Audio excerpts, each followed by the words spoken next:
And we're back again for another chase for the championship. The Big Ten ACC Challenge is now behind us, but the action on the court is not slowing down at all, with all but one ACC team returning to conference play this weekend. We've got a lot to get to today, so let's get right to it, shall we? Yes, our game of the week, a top 10 showdown at the Dean Dome, but it wasn't really the close game we were expecting. The 6th-ranked Ohio State Buckeyes came into Chapel Hill. No other way to say this. They just blew out the 7th-ranked UNC Tar Heels, winning this thing 74-49. Covering the Tar Heels for us is WNCN's Alyssa Ray, who joins us now live. And Alyssa, only 49 points from the Heels in this one. I just got to ask one simple question. What happened? Yeah, well, we can contribute it to two things, Chris. First, Ohio State's defense is one of the best in the country, and they definitely looked like it last night. Second, Carolina's offense was the worst it's been in years. The Heels shot 27.4% from the field, the lowest ever in the Dean Smith Center. The 25-point loss was also the worst in Roy Williams' career at UNC. I've never felt so sorry right now as I feel, whether it's thin in the post or whatever. I've just got no answers. It's a frustrating feeling. I mean, we call a play and guys can't even remember what. That's blaming them. I'm not blaming them. It's bad coaching. We got to come into practice, be focused, or watch the film, learn from it, and then prepare for Virginia. We can't just sit here and dwell on this loss because Virginia's a great team and we know what they bring. So we just got a lot back in. He had a very tough time dealing with Ohio State's big men after freshman forward Armando Bacot left with an injury. How much really did the Heels miss him there going down the stretch?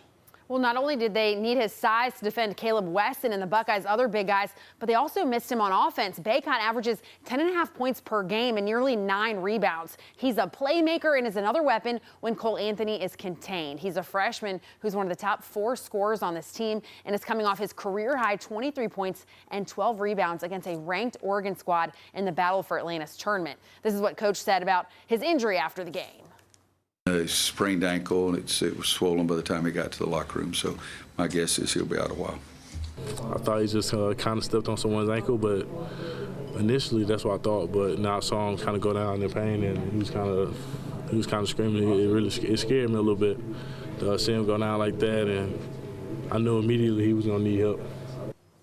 No, had all of us gasping back here. Now, it doesn't get any easier for the Tar Heels moving forward. They take a trip up to Charlottesville for another top 10 matchup with Virginia. I know a team and a place that you're awful close to, yes. And how does UNC turn things around up there with a win in that one?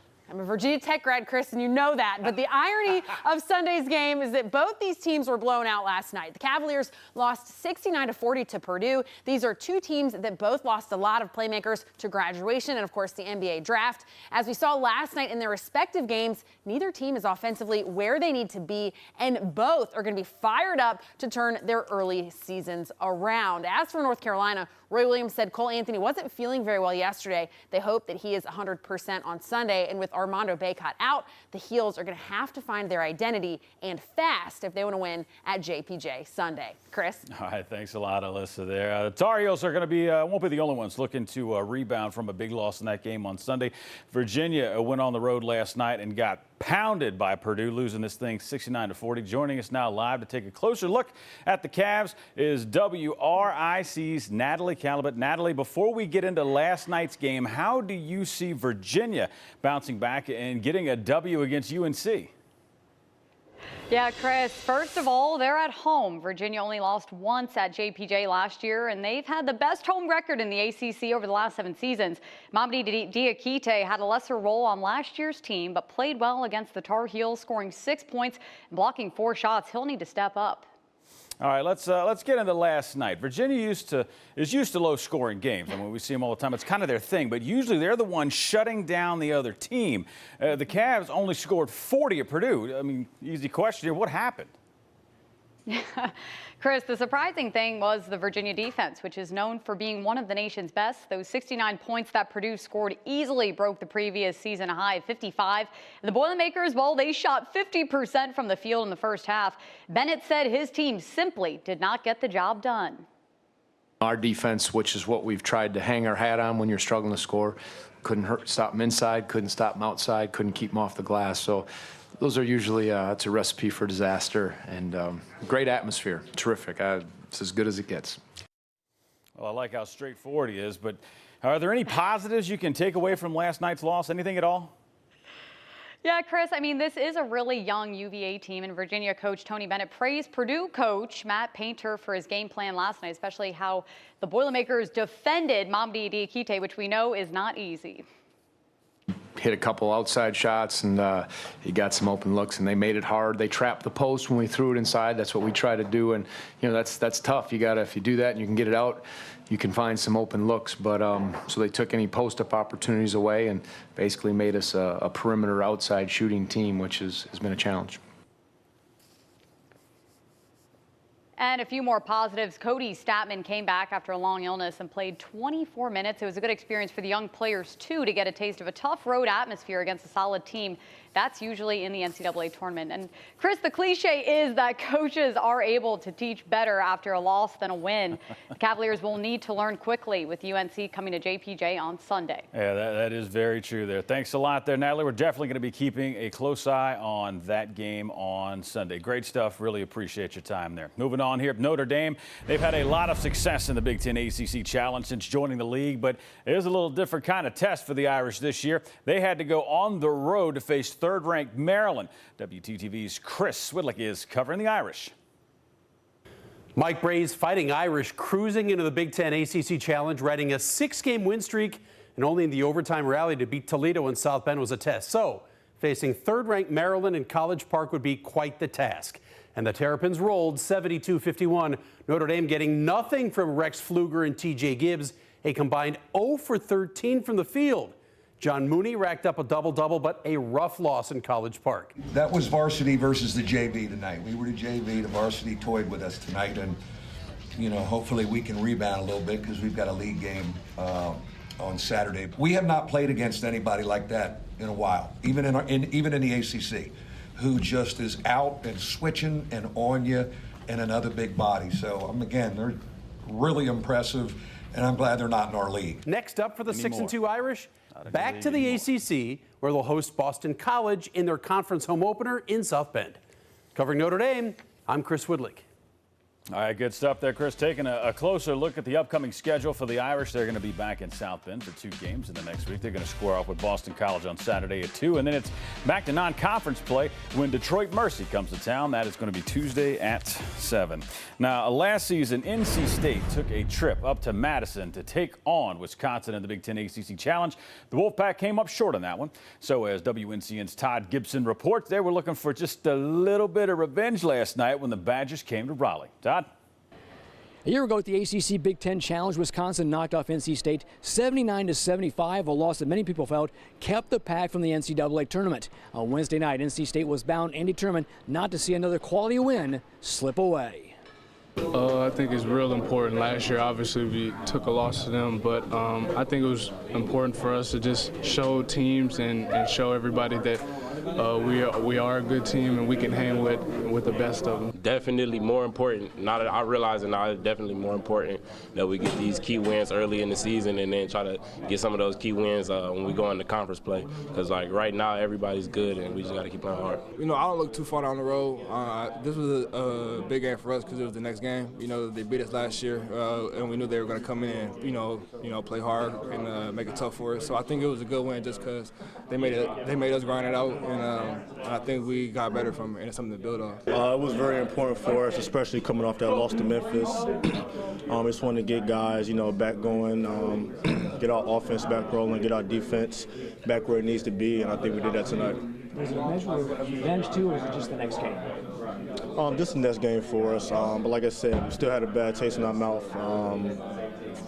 from last game, and this is a great game for us. Be able to get another win for the ACC Big Ten Challenge, and we're looking forward to getting back to practice, getting better, and get ready for the next game. Well, it's great. I hope it goes a long ways. I hope Wisconsin gets everything together and they go and win the Big Ten. Anytime you play a Power 5 team that, certainly playing a good conference, it's a strength of schedule game. It's a team that's going to have some great wins as they get going a little bit. And so I'm happy to have it. 0-1 in league play, the Pack jumps back into the ACC fray on Saturday, traveling to Wake Forest. Then NC State has 5 straight non-conference games. Following the Wolfpack at PNC Arena, I'm Todd Gibson. Good stuff there, Todd. That game in Winston-Salem against Wake Forest starts at 2 on Saturday, and then the Wolfpack will be able to rest up with more than a week off before their next one. And you know, those Demon Deacons are going to be looking to rebound from a big loss last night at Penn State, and as WGHP's Danny Harden reports, Wake is oh so happy to be home. Wake Forest back to practice after a busy week that had them traveling the country. 3 solid games out in California at the Wooden Legacy. The Deacons beat Charleston, beat Long Beach State before giving Arizona a tough challenge in the championship game before losing by 7 points. Then it was over to Penn State for the ACC Big Ten Challenge. Wake came out flat, lost by 22. But Penn State is a pretty good team. They already have wins over Syracuse and Georgetown. One of the bright spots so far for the Deacons, Olivier Sarr. He's only started 2 games, but he leads the team in rebounding and blocks and is second in scoring. You know, when you stereotype basketball players, a lot of the players that come from overseas to the States, they're big guys, a little bit more skilled and face up, if you will. And we're asking Olivier to do something that he wasn't comfortable with when he first got here, to be honest with you. I think adding the weight, beneficial. Understanding the physicality, beneficial, but still knowing that you do what you do. And what Sarr is doing is posting double-doubles. He has 4 of them this season. Well, after 6 consecutive games away from home, the Deacons finally are back at the Joel Coliseum on Saturday when they host NC State. Covering the Wake Forest basketball team, I'm Danny Harnden. All right there. Thanks a lot, Danny. And Georgia Tech got the ACC out to a great start last night with a win over Nebraska down in Atlanta. WJBF's Brendan Robertson is covering the Yellow Jackets for us. The Georgia Tech Yellow Jackets picking up their 4th win of the season on Wednesday night, beating Nebraska on the flats 73-56 in the ACC Big Ten Challenge. Michael DeVoe showing once again why he's the leading scorer in the ACC with 26 points to lead the Yellow Jackets, his 5th 20-point game of the season. Head coach Josh Pastner loving the way his defense shut this game down in the second half. They held Nebraska to 25% shooting from the floor over the final 20 minutes. This is the one thing that we can control because that's an effort. You know, defense is about how hard you stunt, multiple efforts, multiple plays during a possession. It's a you're flying around like your hair is on fire type of mentality defensively. It's a motor. You can't be good defensively if you're cool, casual, or cute. Yeah, that's what they wanted to do. That was our objective, was to stop them from shooting that many threes and containing them. So we did a really good job tonight. Up next, a couple of big ones for the Yellow Jackets. They will host Syracuse this Saturday for their 2nd conference game of the year, then travel to face number 8 Kentucky in Rupp Arena the following weekend. With the Georgia Tech Yellow Jackets, I'm Brendan Robertson. Back to you. Thanks a lot there, Brendan. Now that we've had a look at all the games in that Big Ten ACC Challenge, here's the final scoreboard. Big Ten coming out on top, beating the ACC 8-6. It's the first time the Big Ten have won the challenge since 2015.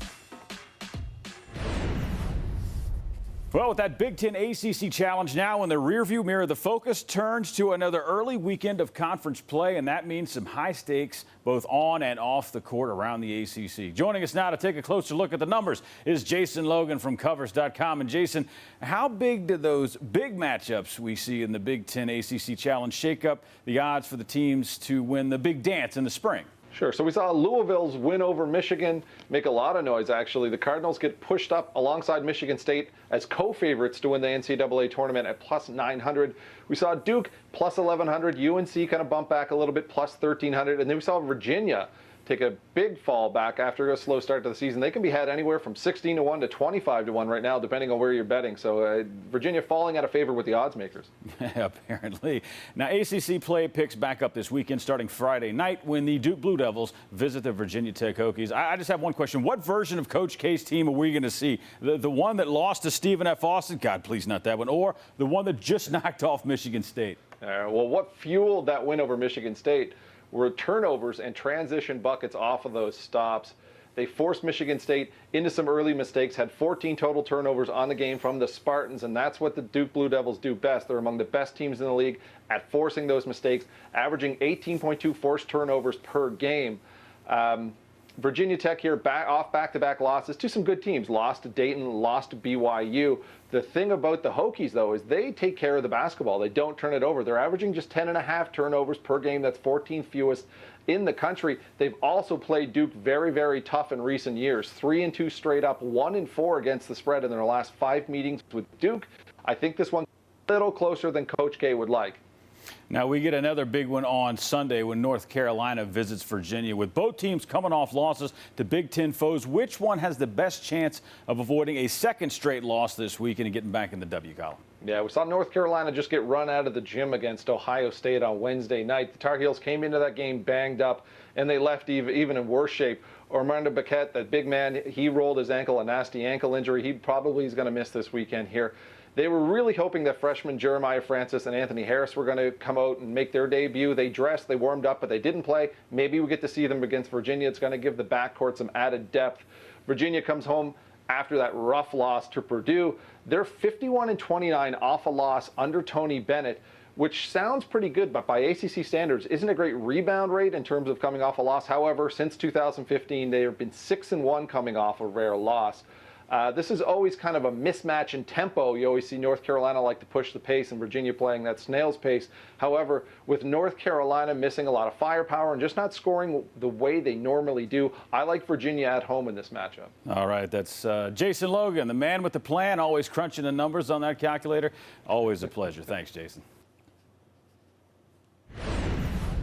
All right, there are 15 teams in the ACC, but only 14 in the Big Ten, so that means somebody had to sit out of the challenge. And this year, it was Virginia Tech. As WFXR's Jermaine Fell reports, the Hokies might have been off this week. Oh, but they've still been busy. The Virginia Tech Hokies men's basketball team over the last 2 weeks went 2-2 with a home win, scoring 100 points over Delaware State. Then over at the Maui Invitational, Tech opened things up with an upset win over then number 3 Michigan State, followed by losses to Dayton and BYU in the third-place game. Their redshirt freshman Landers Nolley, the second again, balling, shot calling, averaging 20 points in his 3 games in the Maui Invitational, including his game-high 22 points in the upset win over the Spartans. He earned ACC Freshman of the Week honors for the second time this season, and here's what Nolley and head coach Mike Young had to say about the big win. When you prepare and play and practice and go hard every day, the guys, you just start to believe in each other, and listening to the coaches, it just becomes natural, and you do what you do in practice, and that's how you be successful. Play the game the right way. Let's see what happens. If we're playing the game the right way and we're playing hard and we're playing together as a group and we're about the right stuff and we're sharing and not turning the ball over, you know, I could have said that last year with that bunch I had. That's what we look for as coaches. And if you do that, you're going to give yourself, you know, a chance to win every game. Now, next up for Virginia Tech, the Hokies get back into ACC play with a Friday night game at a sold-out Castle Coliseum against the 10th-ranked Duke Blue Devils. Then next Wednesday, they host Chattanooga. Covering the Virginia Tech Hokies, I'm Jermaine Farrell.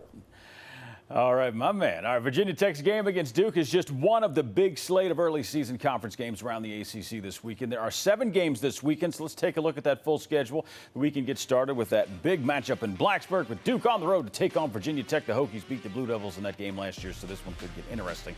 Then tomorrow night at 9, the top-ranked Louisville Cardinals host Pitt. Those teams might be new to the ACC, but they know each other very well from their years in the Big East. Then on Saturday, don't sleep in too late, Syracuse heads to Atlanta to take on Georgia Tech. That one tips off at noon. Then starting at 2, a pair of ACC matinees. Notre Dame and Boston College will both be looking to rebound from losses this week when they square off in South Bend.